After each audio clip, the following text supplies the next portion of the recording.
Alright everyone, welcome to Esports Roundup, a show where I round up what's happening in esports every week, what tournaments are going on, what are the big stories this week, and we're just gonna start with the tournament section. Right now happening is Intel Extreme Masters Katowice 2024. This is a multi-game tournament. It's for CS2 and for StarCraft 2. And for the CS2 portion, we have the bracket. Playoffs are happening right now. The group stage has concluded. We've got ENCE versus Falcons. That's literally happening right now. And we've had happen FaZe Clan versus G2 Esports. FaZe Clan won and will now face Mouse. And the winner of ENCE and Falcons will face Team Spirit in the semifinals. Then on the StarCraft 2 side of things, it's a bit more complicated. We're still in the group stage, also happening right now. Hero Marine has advanced first in his Group A. That's definitely a bit of a shock. Hero Marine going 4-0. For the other big surprise, I would say Raynor getting eliminated in groups. I definitely did not see that coming, but yeah, things are playing out right now. A few more slots will get decided as the day goes on. Bit chaotic right now. Just take a look at the table and, you'll figure everything out. And yeah. Now we've got League of Legends. We've got the splits going on, the regional leagues. Starting off with the LPL Spring 2024, we've got Bilibili Gaming in first place there.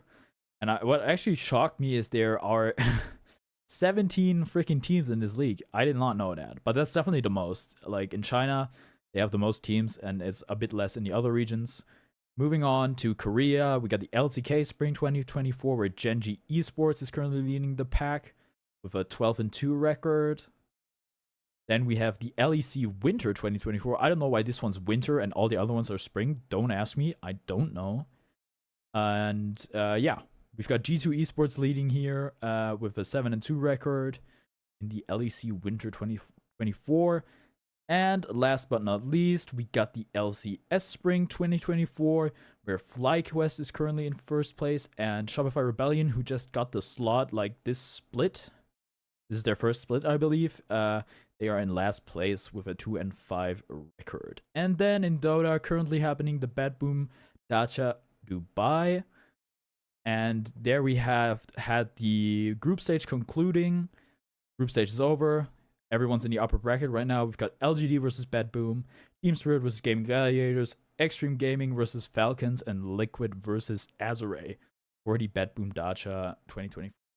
Alright, we have as our first story, if you follow Counter-Strike 2, you probably heard about this.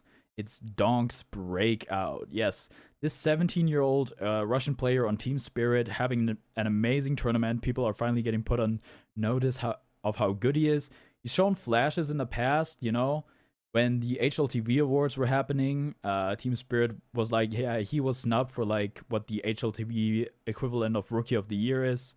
But now he's definitely arrived, putting up major numbers, and yeah, there was a patch that dropped like 2 days ago for Counter-Strike where they nerfed the peekers advantage, and people were like saying, "Oh, yo, this is the Donk nerf," So maybe he's like even so good that they're balancing the game around him. Maybe that's a bit of an exaggeration, but yeah.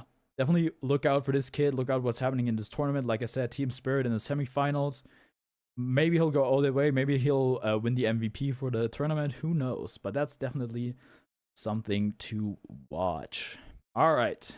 Then we've had the EVO main game lineup announced. EVO, of course, if you don't know, the biggest fighting game tournament in the world.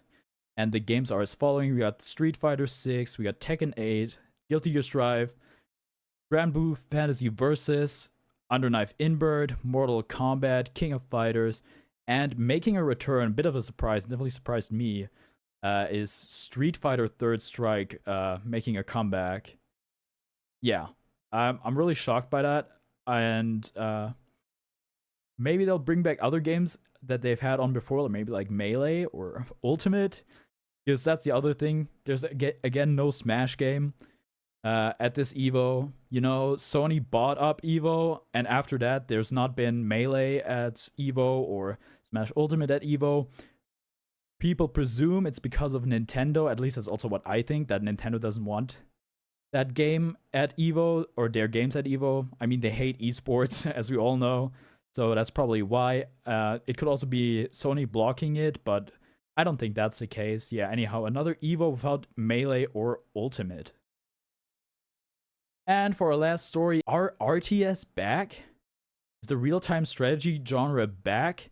Because, you know, right now happening is the public beta on Steam for Stormgate. There's still an NDA happening right now. But yeah, this is the first new big RTS game that's come out in a really long time. Yeah, only recent one was like in Age of Empires. And this one, of course, is developed by Frost Giant, you know, a lot of ex-Blizzard employees, people who made StarCraft. And they're bringing the RTS genre back with this game. And also, I was watching IEM Katowice, and I was noticing a lot of teams have invested in StarCraft 2. I saw Vitality has picked up 2 players, Cloud9 has picked up a player, Talon has picked up a player, Big has picked up a player. So these teams are investing in StarCraft 2. And what's strange is like esports winter is happening right now, you know? Organizations are pulling out of games. They're dropping their teams. They're dropping their teams in Dota, or they're dropping their teams in League of Legends, but they're investing in StarCraft 2. So maybe, just maybe, we're witnessing kind of like the comeback of the RTS genre. And that's something to keep an eye out for. Maybe RTS games will make it big in 2024. Who knows? Alright, this has been my show, live streamed on my YouTube channel, youtube.com/@carnivorex.